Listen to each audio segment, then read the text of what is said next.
好，确实哦，台风天囤粮囤菜躲台风，同时也要锁定我们的直播。那我们线上很多网友都说，大家都一部分准备好，但也有一已准备，二正在准备，三是没准备。看来跟我一样忙于工作来不及买的人还不少。不过呢，接下来我们带观众朋友来关心了，专业气象就要锁定我们的 TVBS。目前我们的直播邀请到天气风险公司的分析师吴胜宇吴分析师加入了我们的直播。吴分析师，晚安。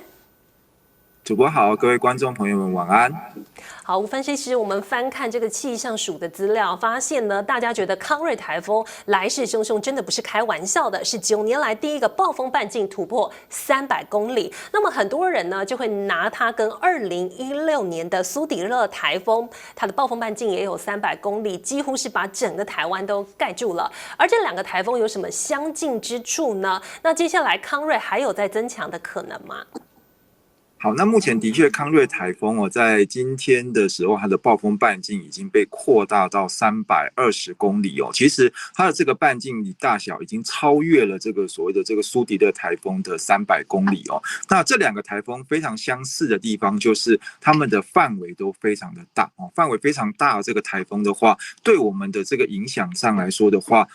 基本上就是会比较早开始哦，就是因为现在比如说像今天台风离我们其实还有一段的这个距离，但是它整个的这个外围环流的部分已经开始影响到台湾了。那它的这个暴风半径呢进来了之后，影响台湾的时间也会拉得蛮长的哦。大概从今天的半夜开始哦，这个台风的暴风圈的边缘就会碰到我们的这个东南部的陆地，好像是台东恒春半岛这边就会首先进入到它这个暴风圈的范围里面。那它的台风中心呢，是一直要等到明天的下午左右才会在台东这个地方登陆哦。那登陆了之后过山，然后再通过到台湾海峡这边，然后要整个脱离台风的这个暴风圈，其实可能要一直等到礼拜五的这个清晨到上午左右了。也就是说，它整个暴风圈的这个范围要通过台湾的上空，可能至少要1天半左右的这个时间哦。那这个时间算是拖得还蛮长的。也就是说，这种大范围的这个台风的话，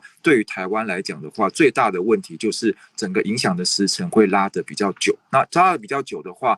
强风发生的这个持续的时间就会蛮长的。那另外就是雨量的累积可能也会特别的大哦。所以说，这种比较大的这个台风的话，对于台湾来讲，特别要注意的就是风雨的时间会持续的蛮长。那这个台风本身强度也很强哦，它的强度比上一次的这个苏迪勒台风还要来得再更强一点点，它已经是一个强烈台风。那进来的话，不但风雨大，而且风雨持续的时间长，势必对我们来说的话，会有一个蛮大的一个冲击哦，尤其是在明天礼拜4的这一天哦，所以特别提醒大家一定要特别的提早做这个防台的准备哦，趁今天晚上可能还有一点点时间哦，赶快做这个防台的这个准备，因为明天的话，势必大概全台湾各地都会明显的感受到这个台风所带来的这个风雨的情形，而且要一直持续到礼拜五的清晨到上午哦，持续时间会很久哦，影响的时间也会很长。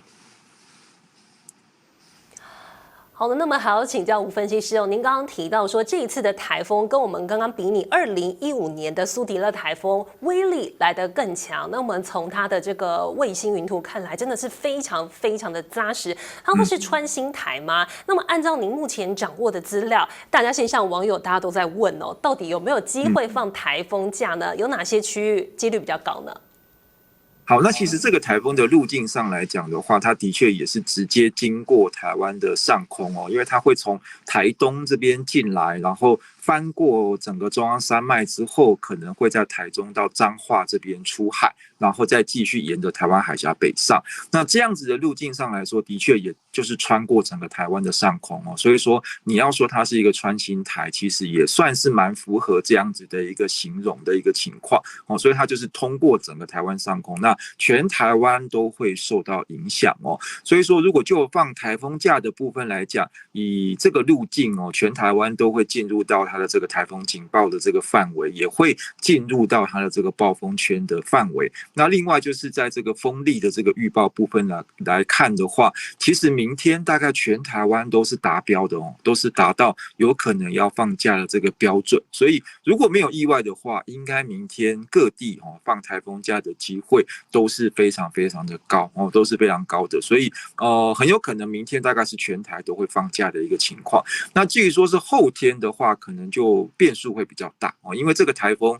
礼拜五的时候，其实已经在台湾海峡的上空，那逐渐开始在远离我们的附近哦。那同时它的强度也会有比较明显的减弱的这个情况，所以到了礼拜五的清晨到上午，可能还有部分的地区风雨会比较明显。但是有些地方可能风雨就已经开始小下来了。那到了明天的到了礼拜五的这个上午之后呢，其实大部分地方的风雨可能都要逐渐的开始减小了哦。所以说，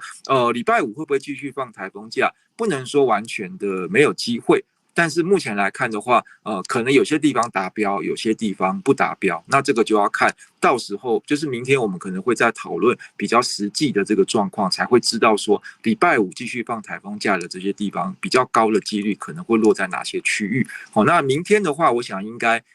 大概全台都会放假了，如果没有太大的这个意外的话。